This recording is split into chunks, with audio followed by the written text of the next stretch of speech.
ก็ขออนุญาตแนะนำตัวเองนะคะเชฟตีตูมค่ะปัจจุบันเป็นเจ้าของร้านอาหารค่ะเป็นเชฟโอนเนอร์ร้านอาหารกลก1970ค่ะผลักดันในเรื่องซอฟต์พาวเวอร์นะคะในการเอารากเหง้าวัฒนธรรมของราชบุรีที่เป็นบ้านเกิดของตูมเนี่ยเอามาพรีเซนต์นะคะในผ่านการทำอาหารไทยสไตล์โมเดิร์นนะคะที่ร้านโกรกนะคะเราเป็นร้านอาหารเล็กๆนะคะมีทั้งหมด2ชั้นครึ่งค่ะเราสามารถรองรับลูกค้าได้75ท่านนะคะโดยที่เรามีพนักงานประมาณ15คนเท่านั้นเองนะคะจริงๆแล้วนะคะอาหารเนี่ยเรียกได้ว่าเปลี่ยนเทรนด์ตลอดเลยค่ะเปลี่ยนเทรนด์ตั้งแต่เป็นรายปีรายวันหรือว่าแบบทุกซีซั่นเลยนะคะดังนั้นเนี่ย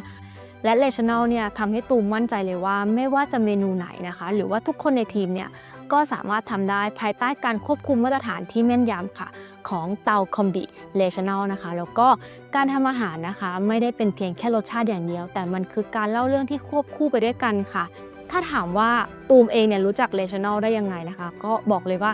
ต้องเล่าย้อนไปตอนที่เราเป็นนักเรียนนะคะแล้วก็เรียน Culinary School นะคะหรือไม่ว่าเราจะออกมาทำงานร้านอาหารโรงแรมหรือแม้กระทั่งตอนที่เราไปแข่งขันนะคะทั้งในประเทศหรือว่าต่างประเทศเนี่ยแทบจะทุกครัวเลยค่ะที่เลือกใช้เตาคอมบิเลชั่นแนลนะคะดังนั้นเนี่ยตูมก็เลยรู้สึกว่าตูมมั่นใจจริงๆว่าแบรนด์นี้เป็นแบรนด์ที่ได้มาตรฐานเพราะใช้มืออาชีพเขาเลือกใช้เดี๋ยวตูมจะอธิบายให้ฟังค่ะว่าตัวเครื่องของเลชั่นแนลเนี่ยสามารถช่วยธุรกิจของเราได้ยังไงนะคะเดี๋ยวจะแบ่งเป็นข้อๆค่ะข้อแรกเนี่ยก็คือประหยัดพื้นที่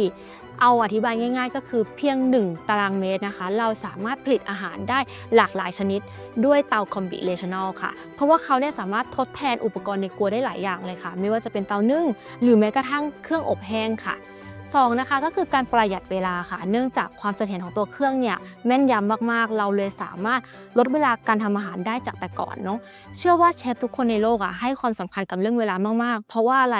เพราะจะทำให้เราเสิร์ฟอาหารให้ลูกค้าได้เร็วยิ่งขึ้นนั่นเองค่ะ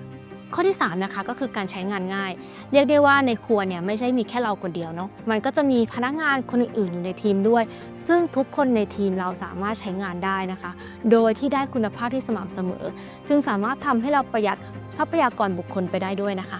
ไม่พูดถึงไม่ได้ก็คือการประหยัดพลังงานค่ะการเปิดใช้งานอุปกรณ์นะคะเพียง1ชนิดเนี่ยสามารถทำอาหารได้หลากหลายและยังเป็นปริมาณที่มากได้ด้วย